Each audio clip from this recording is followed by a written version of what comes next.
አንዳንድ ሆዳም ኢትዮጵያውያን በሳንቲም ድቃቂ የኛን ቅርሶች ቀይረውብን ታሪኮቻችን ተሽጠዋል።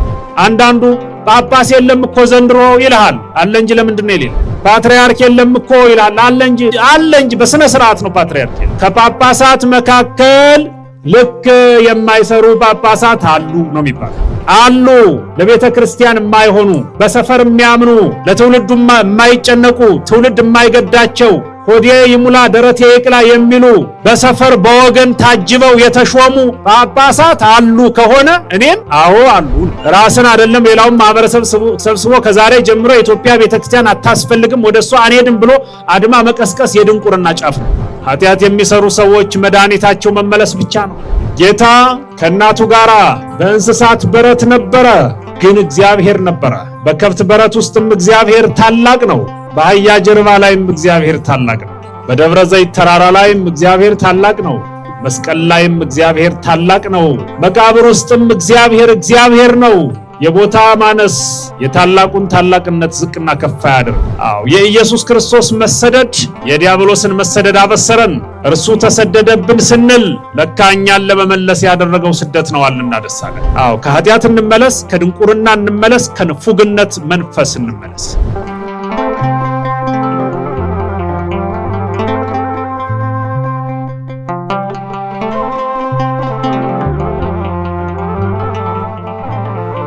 በስመ አብ ወወልድ ወመንፈስ ቅዱስ አሐዱ አምላክ።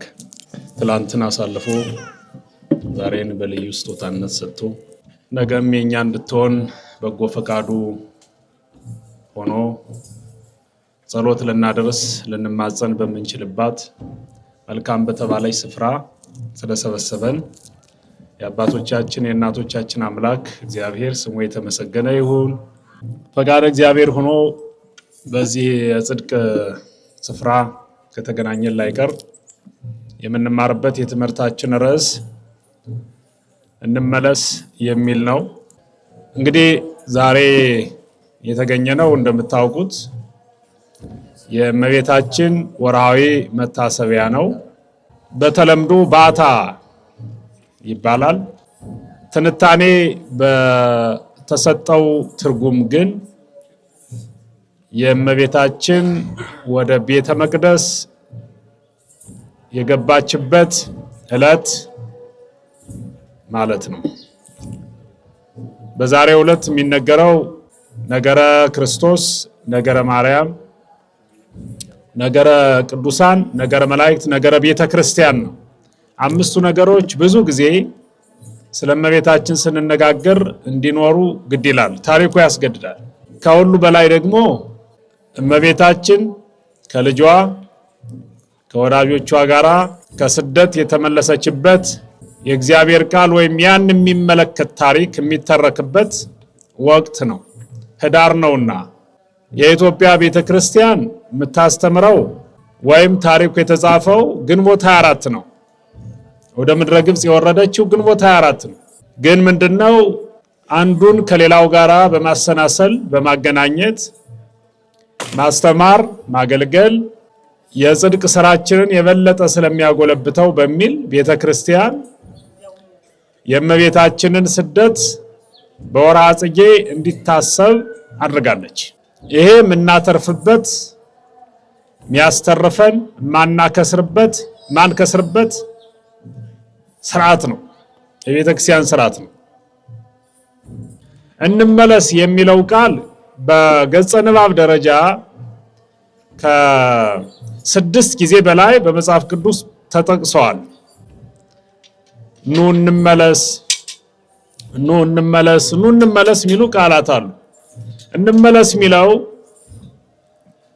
አንዳንዱ እንመለስ የሚለው መሪ ቃል ስህተት አለበት። ወደ ግብጽ እንመለስ የሚል ስላለ ከግማሽ ሚሊዮን በላይ የሚሆነው የእስራኤል ዘስጋ ሕዝብ ክፋይ ከነበረበት የስደት ሰፈር ከግብጽ ወደ ከነዓን እንዲወጣ እግዚአብሔር ተናግሮ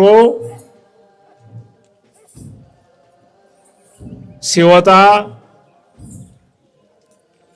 መንገድ ላይ በተፈጠሩ ጥቃቅን ላላመኑ ሰዎች መሰናክል የሚሆኑ ነገሮች ምክንያት የእስራኤል ዘሥጋ አንዳንድ ሰዎች ወደ ግብጽ እንመለስ ብለው ነበር። ብፁዕ ውእቱ ዘይበል እምፍርፋራ ተማዕዱ ለፈርዖን፣ ወደ ግብጽ መመለስ የግብጽን ሀገረ ገዢ ፈርዖን የማዕድ ትርፍራፊ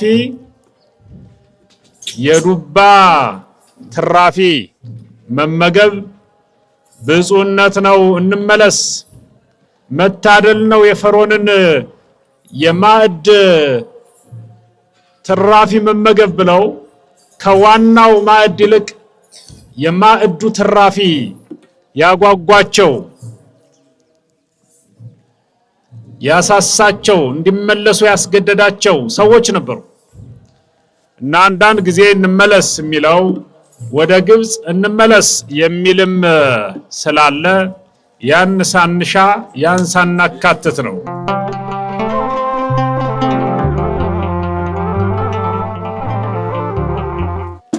የኛ የትምህርታችን የእንመለስ ማብራሪያ ከግብጽ ወደ ከነዓን ነው፣ ወደሚሻለው ነው፣ ወደሚጠቅመን ነው፣ ወደምንባረክበት ነው እንመለስ።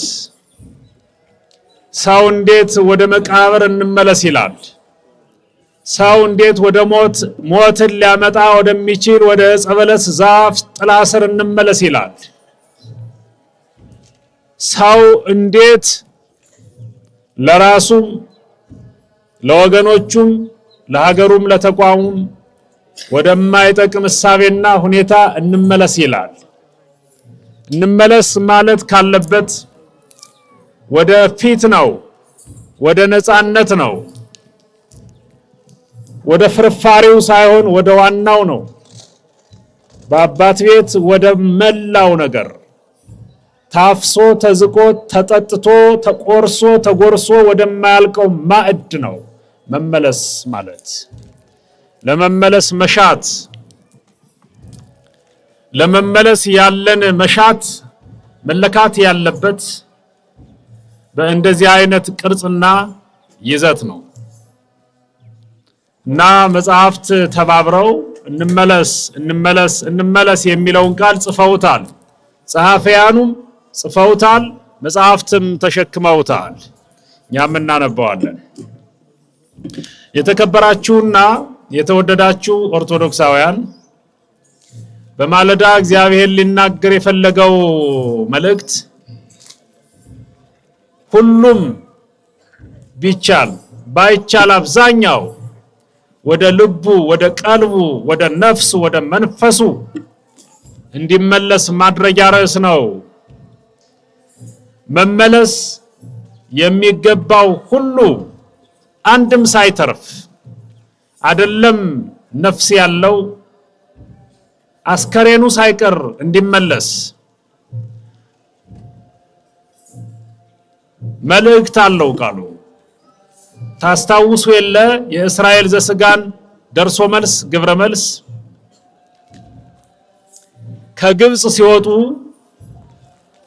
ኤርትራ ባህርን የተሻገሩት ሰዎች የተሻገሩ ሕያዋን ብቻ ሳይሆኑ የአባቶቻችን አጽም ጭምር ባህር ተሻግረዋል። ወደ ከነዓን ተመልሰዋል። ወደ ጽድቁ መንደር ሄደዋል። አንድም ሳይቀር ማለታችን ይሄንን ለማለት ነው።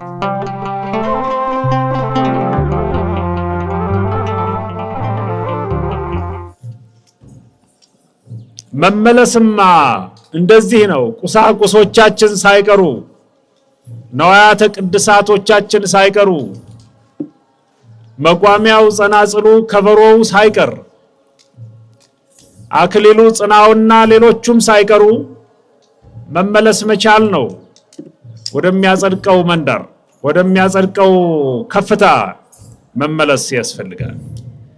ቀደም ሲል እንደተናገርኩት አሉ አንዳንድ የማያጸድቁ መመለሶች፣ የሎጥ ሚስት አይነት መመለስ፣ ወደ ኋላ መመለስ፣ ወደ እሳት መመለስ፣ ወደ እሳተ ገሞራ ፊትን ማዞር እንዴት ሰው አይኑ እያየ ወደ እሳት ይመለሳል? ወይ አማኝ ሆኖ ካልሆነ አማኞች ወደ እሳት የሚመለሱ ከሆነ እሳቱን ያጠፋሉ። አማኞች ዞር ብለው ወደ ገሞራ፣ ወደ ሰዶም፣ ወደ ሲባዮን መመልከት ቢችሉ የቅዱሳን የሃይማኖተኛ ሰዎች እይታ እሳትን ያጠፋል፣ ተራራን ያፈልሳል፣ የቆመውን ይጥላል፣ የወደቀውን ያነሳል። መመለስ ካስፈለገ እንደ ሎጥ ሚስት ሳይሆን በእምነት ነው። በእምነት መመለስ መልካም ነው። ኦርቶዶክሳውያን የእግዚአብሔር መልአክ ወደ ዮሴፍ ቤት መጥቷል። ወደ ደሳሳ ጎጆው ገብቷል። የእግዚአብሔር መልአክ ከሰማይ ስቦ ያመጣው የቅዱሱ የዮሴፍ የጎጆ ስር ጸሎት ነው። የጸሎታችን ጉልበት እንጂ የሕንፃዎቻችን ከፍታ እግዚአብሔርን ስቦ አያመጣም። የእግዚአብሔርን መልአክ ስቦ ወደኛ ሊያቀርብ የሚችልልን የንጽህናችን፣ የቅድስናችን፣ የመልካምነታችን በበጎነት ላይ የተመሰረተው የአገልግሎታችን ጉልበት ነው። ኦርቶዶክሳውያን ዮሴፍ የሚባለው አረጋዊ ባህታዊ ንጹህ ሰው ያረፈባት ጎጆ ደሳሳ ናት። የሚጸልየው ጸሎት ግን ካረፈበት ጎጆ በላይ ነው። የጽድቃችን የከፍታችን ምስጢር ታላላቅ ሕንፃዎች አይደሉም። ኦርቶዶክሳውያን የምንገነባቸው ታላላቅ አብያተ መቃደሶች የጽድቃችን ከፍታ መገለጫዎች አይደሉም። የብዙ ሕዝብ መሰብሰቢያ እንዲሆኑ እናሰፋቸዋለን እንጂ። እርግጥ ነው እግዚአብሔር ታላቅ ስለሆነ የታላቅነቱን መገለጫ ሆነው ያገለግላሉ። የሰማይ ጠቀስ ሕንፃ አብያተ መቅደሶቻችን ምክንያት ይሄ ነው። ጽድቃችን ግን በግንባታዎቻችን ከፍታ የሚለካ አይደለም። ጌታ ከእናቱ ጋር በእንስሳት በረት ነበረ፣ ግን እግዚአብሔር ነበረ። በከብት በረት ውስጥም እግዚአብሔር ታላቅ ነው። በአህያ ጀርባ ላይም እግዚአብሔር ታላቅ ነው። በደብረ ዘይት ተራራ ላይም እግዚአብሔር ታላቅ ነው። መስቀል ላይም እግዚአብሔር ታላቅ ነው። መቃብር ውስጥም እግዚአብሔር ነው። የቦታ ማነስ የታላቁን ታላቅነት ዝቅና ከፍ አያደርግም። ለዚህ ነው የእግዚአብሔር መልአክ ቅዱስ ገብርኤል ወደ ዮሴፍ ሰፈር መጣ። የዮሴፍን ቤት አንኳኩቶ ዮሴፍን ጠርቶ የዮሴፍን ጆሮ ከፍቶ ሰርስሮ ሊገባ የሚችል መርዶ ተናገረው። እናትና ልጇን ይዘ ወደ ግብጽ ተሰደድ የሚል እስክነግርህ በዚያ ቆይ ያለው መመሪያ ጭምር አለበት። የአፈጻጸም መመሪያ የሚባለው ተሰደድ ብቻ ሳይሆን ያለው የእግዚአብሔር መልአክ እስክነግርህ በዚያ ቆይ ጭምር ነው። ተሰደድ ብቻ ብሎት ቢሆን እስከ የሌለው ፍጻሜ ነበር። ፍጻሜው የማይታወቅ ስደት ደግሞ ጉዳቱ ተቆጥሮ አያልቅ። በተገደበ ጊዜ ተሰደድ አለው የእግዚአብሔር መልአክ። እሺ ብሎ ዮሴፍ ተነሳ። በሌላ ጊዜ እንደምንማማረው የእግዚአብሔር መልአክ ተነስ ተሰደድ፣ ያውም ማርያምን ይዘህ ሲለው እሺ ያለ ሽማግሌ እንዴት አይነት ቅዱስ መሰላችሁ! በረከቱ ከሁላችን ጋር ይሁን። ብቻውን እንዳልሆነ ማርያምን ይዞ እንደሆነ፣ ጌታውን ይዞ እንደሆነ፣ ቅዱሳንን ይዞ እንደሆነ ሲገባው ዮሴፍ ተነስ ውጣ እሺ አለ። እሺ ያለ አንደበት ሌላ መልእክት አስከተለ። እሺ ያልንባቸው አንደበቶቻችን ሌላ መልካም ነገሮችን ያስከትላሉ ወገኖች። እሺ ያላልንባቸው እምቢታ የተመላባቸው አንደበቶቻችንም ሌላ ግብረ መልስ ያመጣል። እምቢ ስንል ቅጣት ይከተላል። እሺ ስንል ግን ዳረጎት አለ። የምስራች ይከተለናል። ግብረ መልሶቻችን ያምራሉ። ምንም ማድረግ አይቻልም። እና እሺ አለው። እሺ ሲላው እስክነግር በዚያ ቆይ አለው። እስክነግር በዚያ ቆይ አለው ማለት ተመለስ ሚለው ነው ማለት ነው። እንደዚህ አይነት በተስፋ የተሞሉ ስደቶች ጉልበት አያሳጡ፣ ደርሰን እስክንመለስ ድረስ ጭንቀታችንን ይቀንሱልናል። የደርሶ መልስ ትራንስፖርቶቻችን ሳይቀር የነፃ ያክል ያደርጓቸዋል። ድካም የሚባል ነገር ቢኖር እንኳን እንደሌለ ይቆጠራል። ዮሴፍ ተነስ ተሰደድ ከተባለ በኋላ መቆየት ያለበትን ጊዜ ቆየ፣ በመጽሐፍ ቅዱስ እንደተገለጸው በማቴዎስ ወንጌል፣ በዮሐንስ ራእይና በሌሎቹም የትንቢትና የሐዲስ ኪዳን መጽሐፍት። በግብፅ የነበረውን ቆይታ ሲያጠናቅቅ ጊዜው ሲደርስ የእግዚአብሔር መልአክ አሁንም ወደ ዮሴፍ መጣ። የእግዚአብሔር መልአክ ወደ ሁላችንም እንደገና ይምጣልን። ኦርቶዶክሳውያን ብዙ ጊዜ መጥቶ ያውቃል፣ ገብቶንም ሳይገባንም በግልጽም በስውርም እሱ ተናግሮ ይሄዳል። እኛ የተናገረውን ነገር በልኩ መረዳት ያለ መረዳት ሌላ ነገር ነው። የእግዚአብሔር መልአክ ያላናገረው ሰው ያለ አይመስለኝም። በሰው ተመስሎ ሊሆን ይችላል፣ በሌላም መስሎ ሊሆን ይችላል። ለጆሮቻችን የእግዚአብሔር መልአክ ድምፅ አልደረሰም ብዬ አላምንም። በመምህራን አድሮ ሊሆን ይችላል፣ ባቀፍን በያዝናቸው ልጆቻችን አድሮ ሊሆን ይችላል። የእግዚአብሔር መልአክ ወደ ጆሮቻችን ያልደረሰበት በድምፅ ጊዜ የለም። የእግዚአብሔር መልአክ ተሰደድ ያለ መልአክ ተመለስ አለው። የኛ መላእክት ተሰደዱ ብቻ ሳይሆን ተመለሱ ማለትም ያውቁበታል። ዲያብሎስ ከሆነ ግን ተሰደዱ እንጂ ተመለሱ አያውቅም። ዲያብሎስ ከሆነ ማራቆት እንጂ ማልበስ አያውቅም። ዲያብሎስ ከሆነ መጣል እንጂ ማንሳት አያውቅም። ዲያብሎስ ከሆነ ሞትን እንጂ ሕይወትን አያመጣም። ዲያብሎስ ከሆነ የኛ መራቆት እንጂ የኛ ወርቅ ዘቦ ግምጃ ተጎናጽፎ በአደባባይ መገለጥ የማያስደስተው ነው። የእግዚአብሔር መልአክ ግን መሰደድና የኛ መኮራመት የሚገደው መልአክ ነው። እግዚአብሔር መልአኩን ልኮ ይበቃል ተመለስ በለው አለው። ሽማግሌው ተስፋ ሳይቆርጥ የግብፅን በረሃ በእግሩ እየረገጠ ከተሻገረ ከሰነበተ በኋላ ይበቃሃል ተባለ። ይበቃችኋል ይበለን የእግዚአብሔር መልአክ። ወገኖቼ በስደት ላለው ሁሉ ጉዳያችን አንዳንድ ጊዜ እኛ፣ ሌላ ጊዜ እኛ የሆነው ሕዝብ፣ ሌላ ጊዜ እኛ የሆነው ንብረት ተሰዷል። ተሰርቆ ተሰዷል። ተወስዶ ተሰዷል። አንዳንዱ ባለበት ነው።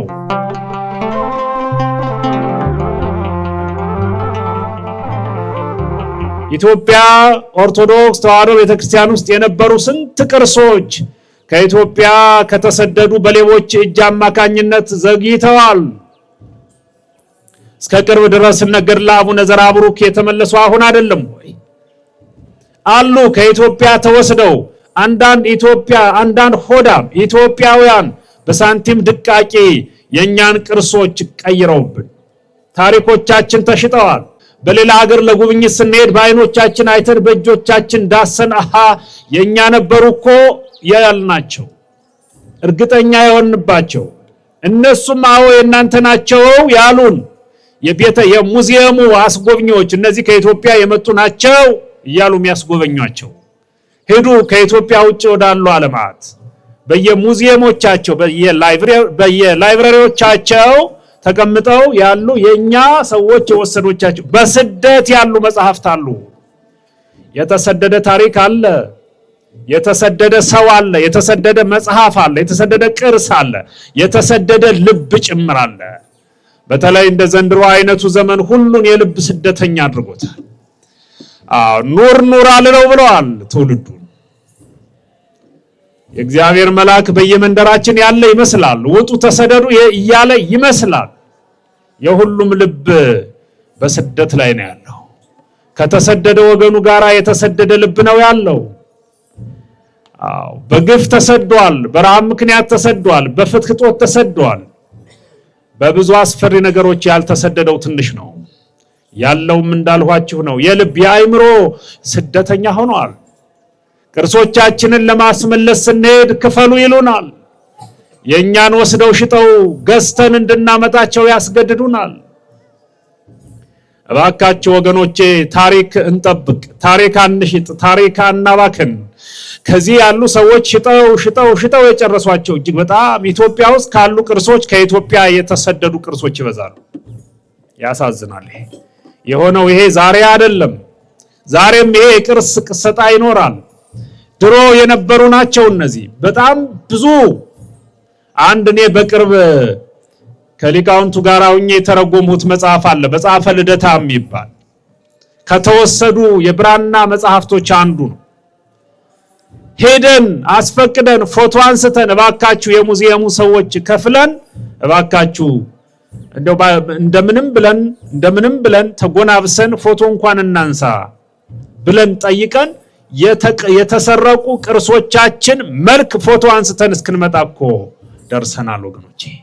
የተሰደዱ መጽሐፍቶቻችን፣ የተሰደዱ ታሪኮቻችን፣ የተሰደዱ ሊቃውንቶቻችን እንደ ስራው የሚባሉት ጎንደሬው ሊቅ፣ ኢትዮጵያዊው ሊቅ የት እንደሄደ በማይታወቅበት ተቀብሮ የቀረው አራት አይናው ሊቅ እና አለቃ እያሌው ታምሩም በሕይወት ነበሩ። ነገር ግን ተሰደው ነው የኖሩት። ከገነቡት አውደ ምሕረት ተፈናቅለው ተሰደው ከአውደ ምሕረት ተባረው ነው የኖሩት። ብዙ ስደተኞች አሉ። የእግዚአብሔር መልአክ ተመለሱ ይበለን። ኦርቶዶክሳውያን ይመልስልን ስዱዳንን በሙሉ። ኢየሱስ ስዱድ ተስፋሆሙ ለስዱዳን እንለዋለን ስንዘምር። ለተሰደዱ ነገሮች ሁሉ ተመለሱ ለመባል ምክንያታቸው ክርስቶስ ነው። እርሱ ተሰደደ እንድንመለስ፣ የመመለሱን ዘዴ ሊነግረን ተሰደደ። አሳዳጃችንን ሊያሳድድ ተሰደደ።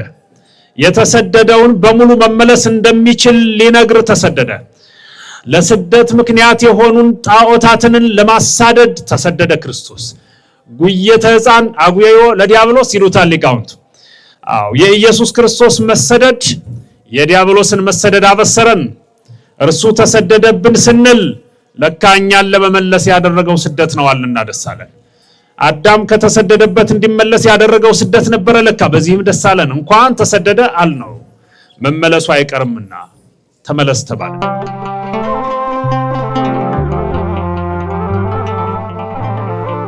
ትኩረታችን መመለስ ላይ ነው ዛሬ፣ ስደት ላይ አይደለም። የኢየሱስ ክርስቶስ እና የእናቱ የወዳጆቹ ስደት ከሆነ አልቋል። የቆየ ታሪክ ነው፣ እያስታወስን ነው። መሰደድም መመለስም የሚለውን ነገር ለማብራራት የምንጠቀመው እንጂ በየዓመቱ እናቱን ይዞ የሚሰደድ ጌታ የለንም። በየዓመቱ የሚሰቀል በየዓመቱ የሚሞትም ጌታ የለንም። መብርሃንም እንደዚያው አንድ ጊዜ የሆነ ነው። አንድ ጊዜ ዕፀ በለስ በላ አዳም፣ አንድ ጊዜ ሞተ፣ አንድ ጊዜ ዳነ። ሞትም ድህነትም አንድ ጊዜ ብቻ ነው። ክርስቶስም አንድ ጊዜ መጣ፣ ተወለደ፣ አንድ ጊዜ ተሰደደ፣ አንድ ጊዜ ከተሰደድንበት መለሰን፣ አንድ ጊዜ ከፍ አድርገን፣ አንድ ጊዜ ወደ ማይለካ ከፍታ ካወጣን በኋላ አሁን እርሱ ስደት ላይ አይደለም። የጌታ መልአክ ደሳሳ ጎጆ ውስጥ ያናገረውን ጻድቅ በግብጽ በረሃም አናገረው። ሞቀም አልሞቀም ቤቴ ነው ባለው ውስጥ ያናገረው መልአክ በረሃብ በጥም በዘመድ ናፍቆት፣ በአካባቢ ናፍቆት፣ በነፃነት ናፍቆት፣ በብዙ ናፍቆት ውስጥ ለነበረ ለዮሴፍ እንደገና ተገለጸለት። እንደገና ይገለጽልን በእውነቱ የእግዚአብሔር መልአክ የምስራች መልአክ ነው። ደጋግሞ ቢገለጽ እንዴት ጥሩ ነበር፣ ያክመን ነበር። በተለያየ መንገድ ለተሰበረች ልባችን ወጌሻ የሆነ የምስራቹን ይዞ የእግዚአብሔር መልአክ ይገለጥልን። አሜን አትሉ? የምስራች ለናፈቀች ህይወታችን ማን ያስፈልጋል ካላችሁኝ ቅዱስ ገብርኤል ነዋ። ተመለሱ እንዲል ተመለስ አለው። ተመለስ። መንፈሳውያን ባይሆኑ ኑሮ፣ ዮሴፍ መንፈሳዊ ሰው ባይሆን፣ ሰሎሜ መንፈሳዊት ሰው ባትሆን ኑሮ፣ በተለይ ዮሳ መንፈሳዊ ቤተሰብ የወለደው ሰው ባይሆን ኑሮ በየመንገዱ ይጥል ያነሳ የነበረው ህመም ስቃዩን ጨምሮበታል። እርግጥ ነው ዮሳ ሳይመለስ ነው የቀረው።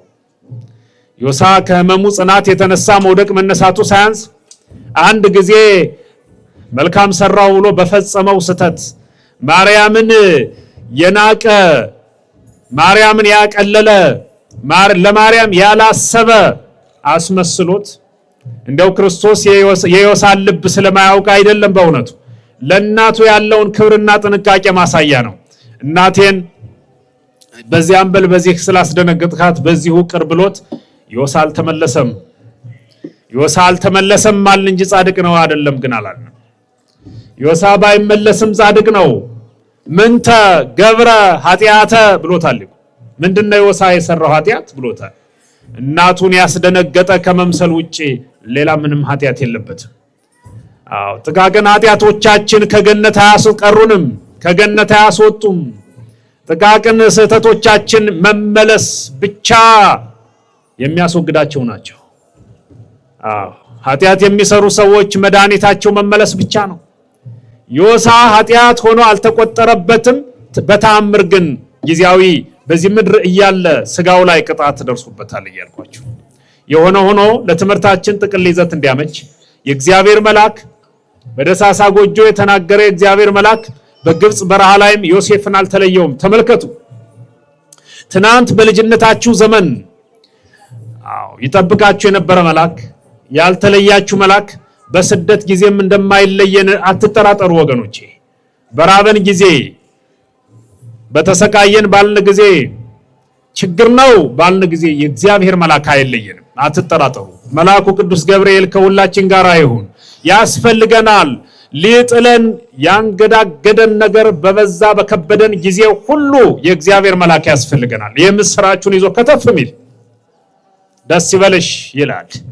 የትውልዱ ልብ ከደስታ አርቆ በቆሰለበት ዘመን ደስ ይበልሽ ብሎ ያከመ ድምጽ ይዞ ይመጣል። የሚያክም የምስራች የሚወጣው መልአክ በሰዎች አንደበት የሚሰነጣጥቅ የሚያቆስል ፍላጻ የሆነ ንግግር በተመላበት ዘመን የእግዚአብሔር መልአክ ግን ደስ ይበልሽ አለ። ደስ ይበላችሁ እናንተ ከሔዋን በፊት ከሔዋን ጀምሮ እስከ ማርያም እስከ እመቤታችን የነበራችሁ ሰዎች በሙሉ ደስ ይበላችሁ ማለቱ ነው። አንቺ በዚህ በማይከለ ዘመን ያለሽ ቅድስት ድንግል ከሴቶች የተለየሽ ወይ ደስ ይበልሽ ማለቱ ነው።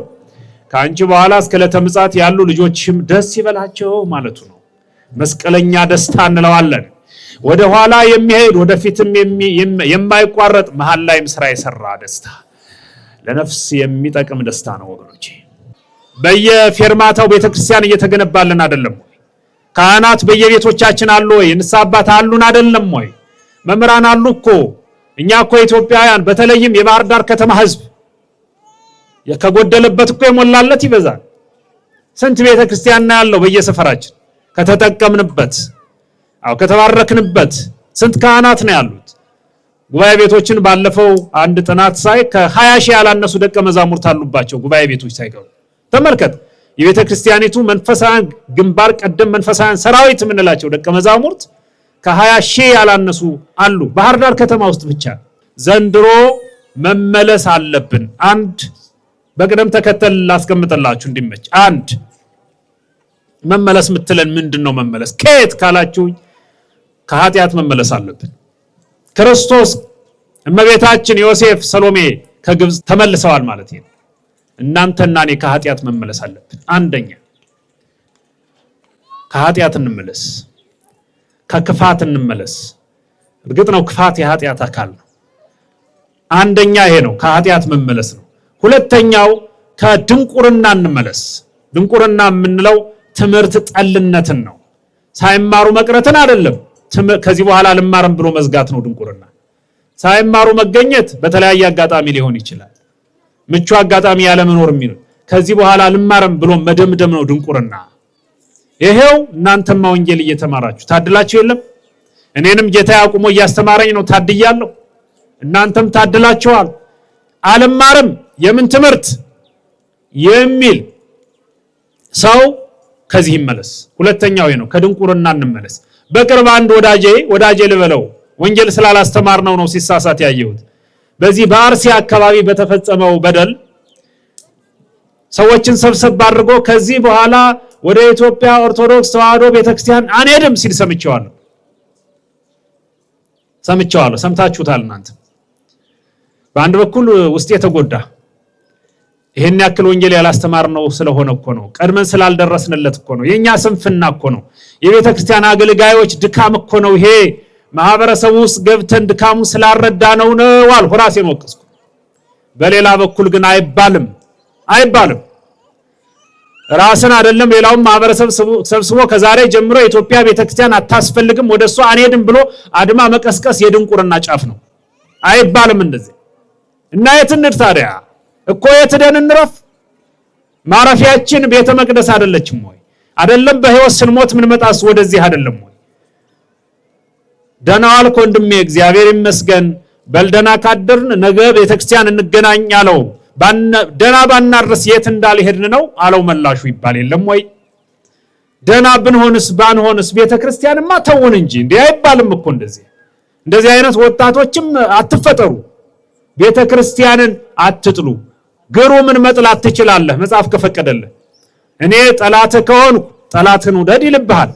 ወዳጅህም ከሆንኩ እርስ በርሳችሁ ተዋደዱ ይላል። መጥላት እኮ አልተፈቀደም ወገኖች። ችግር እኮ ነው። መጥላት አልተፈቀደም። አንዱን አይጥላ መጽሐፍ አያዝም። ስለዚህ ጠላትም ከሆን እርስ በርሳችን እንዋደድ፣ ወዳጅም ከሆን ወዳጅነታችንን እናጠንክር። ያ ካልሆነ በስተቀር ቤተክርስቲያንንማ ልክ አይደለም እኮ። እኔ በዚህ ምድር ቤተክርስቲያን እንዳትሄዱ ከሚል ድምጽ በላይ የሚከነክነኝ ነገር የለም። የፈለጋችሁትን ያክል ቄስ ጥሉ፣ መምህር ጥሉ፣ የፈለጋችሁትን ያክል ከኛ ጋራ የለየለት ጥላቻ ይኖራችሁ፣ ቤተክርስቲያን ግን እንዳትቀሩ በእመቤታችን ስም ጠይቃችኋለሁ። በምንም ምክንያት ቤተክርስቲያን እንዳትቀሩ። ሞታችኋል። እንደዚያ ከሆነ የድንቁርና ጥግ የሚባልም ይሄ ነው። ከቄሱ ጋር በሆነ ነገር ከተኮራረፈ እዚያ ቤተክርስቲያን አልሄድም የሚል ሰው ገጥሟቸው ቤተክርስቲያን ሲሄድ ገሊትን ስለማገኛት አልሄድም በቃ ወይ እሷ ማትሄድበት ጊዜ ብለው ጠዋት ከሆነ ቤተክርስቲያን የሚመጣው ከሰዓት የሚመጣው አጸድቁ፣ ማርያምን አጸድቁ። እንቅጩን ነው እየነገርኳቸው። ሰው ጭራሽ ቤተክርስቲያን አልሄድም ይላል እንዴ እኮ አይባልም። ደጋግም የምለው ይሄ ነው። ምንም አይነት ፍልስፍና አያስፈልግም። ምንም አይነት ስልጣኔ አያስፈልግም። ሺህ ጊዜ እኛ ወንጌል እናስተምር፣ ሺህ ጊዜ ለእናንተ አንብቃ፣ ለእናንተ እንነስ። ቤተክርስቲያንን ግን በእኛ ምክንያት አትጥሩ። አለ በጅምላ የሚያወግዝ አንዳንዱ ጳጳስ የለም እኮ ዘንድሮ ይልሃል። አለ እንጂ ለምንድን ነው የሌለ? ፓትርያርክ የለም እኮ ይላል። አለ እንጂ ግጥም አለ እንጂ በስነ ስርዓት ነው ፓትርያርክ የለም። መጥላት አንድ ነገር ነው። ጳጳስ የለም ሳይሆን የሚባለው ነገር ለከት ማወቅ ያስፈልጋል። ከጳጳሳት መካከል ልክ የማይሰሩ ጳጳሳት አሉ ነው የሚባለው። ይሄ የጨዋ ደንብ ነው፣ የምሁር መገለጫ ነው። አሉ ለቤተ ክርስቲያን የማይሆኑ በሰፈር የሚያምኑ ለትውልዱ የማይጨነቁ ትውልድ የማይገዳቸው ሆዴ ይሙላ ደረቴ ይቅላ የሚሉ በሰፈር በወገን ታጅበው የተሾሙ ጳጳሳት አሉ ከሆነ እኔም አዎ አሉ ነው።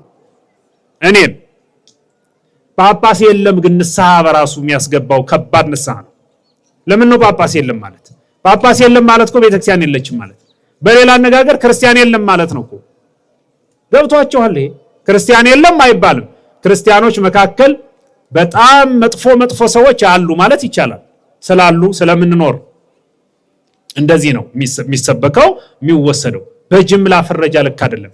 እናት ቤተክርስቲያንን በጅምላ ሌሎች ምን አሉ ታዲያ? ከምድር እናጥፋሽ አሏት እኮ። ከሷ በምን ተናነስን? ይሄ እንደ እሷን ለማጥፋት አይደል እንደ ኦርቶዶክሳውያን አንገት በየቀኑ የሚቆረጠው? አውደ ምሕረቱ ባዶ እንዲሆን አይደል? አውደ ምሕረቱ እንዲሳሳ አይደለ? አውደ ምሕረቱ ባዶ ሆኖ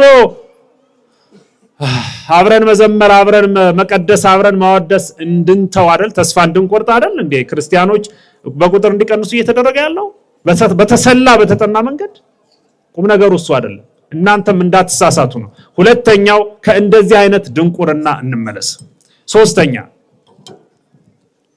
ከንፉግነት ጠባይ እንመለስ። ምን ማለት ነው ንፉግነት? ዘንድሮ የጋራ የሆነ ነገር ያስፈልገናል ወገኖች። አንዱ ደሞዝተኛ ነው፣ አንዱ ደሞዝ የለው።